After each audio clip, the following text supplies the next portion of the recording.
If you struggle to say no, if you feel guilty when you try to set limits, or if you end up overcommitting, people-pleasing, and caring more than you can handle, you're not broken, you're not weak, you're not too nice. There is a psychological reason why boundaries feel so uncomfortable. And once you understand where that feeling comes from, your relationship with boundaries, and with yourself, can change completely. So let's slow down and explore this together. For many people, boundaries feel like danger. Not because the boundary itself is dangerous, but because the nervous system has learned that disappointing someone leads to disconnection, conflict, rejection, anger, or emotional withdrawal. When those reactions happened often enough in your past, your brain formed a simple survival rule: keeping the peace keeps me safe. This is not a conscious choice. It's a pattern created by your early environment. If your emotional needs weren't respected, if your no wasn't taken seriously, if you had to be agreeable to avoid conflict, then now, as an adult, setting a boundary feels like breaking the very rule that once kept you safe. Many people believe they struggle with boundaries because they're too kind. But kindness isn't the problem. The real issue is a deeper fear: the fear of being disliked, rejected, or abandoned. When you've learned that people leave or become cold when you assert yourself, your mind will do anything to avoid that experience again. So you silence yourself. You say yes while your body says no. You take responsibility for other people's comfort.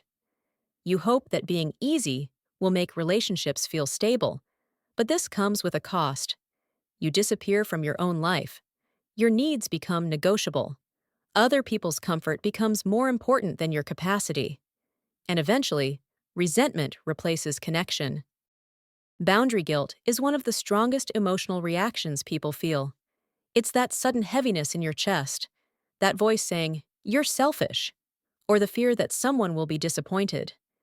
Guilt appears because your brain has linked assertiveness with doing something wrong. Not morally wrong, but emotionally unsafe. If you grew up being praised for being helpful, calm, responsible, or accommodating, you learned that your value came from being easy to handle. So the moment you do something that isn't easy, like saying no, guilt shows up. But guilt is not a sign that the boundary is wrong. It's a sign that you are doing something unfamiliar, but healthy. Struggling with boundaries is not a personality flaw. It's not a moral failure. It's not just how you are. It's a survival strategy. Your mind believes that maintaining harmony keeps you safe from emotional harm. This strategy worked when you were younger, when you had limited power. It protected you from conflict, rejection, and emotional chaos. But now, you are no longer that child. Your needs matter, your limits matter, your time matters. And people who care about you will respect those limits. The truth is, healthy relationships require boundaries.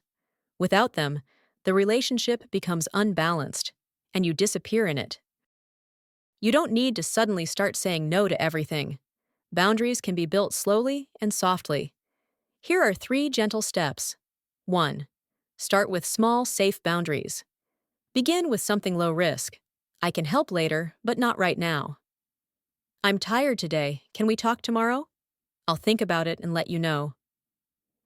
These build confidence without overwhelming your nervous system. 2. Let guilt exist. Without obeying it, guilt is a conditioned response.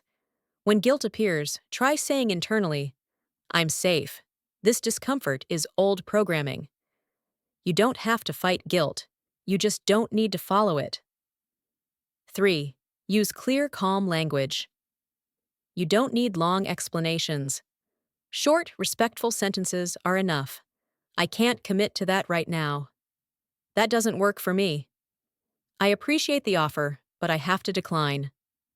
Clear plus calm equals powerful. Here's the part most people never hear. A boundary is not a wall. A boundary is clarity. It doesn't push people away. It shows them how to stand close to you without hurting you. When you begin to set boundaries, something shifts. You stop abandoning yourself to keep others comfortable. You stop overextending. You stop feeling invisible. You stop caring more than your share. And slowly, your self-worth grows, not from being useful, not from being agreeable, but from being honest, present, and real. You deserve relationships where your no is respected, and you deserve a life where your needs matter as much as anyone else's. If this video helped you understand yourself a little more deeply, you're welcome to stay for more calm, simple psychology videos like this one. Thank you for being here. Take care of yourself today.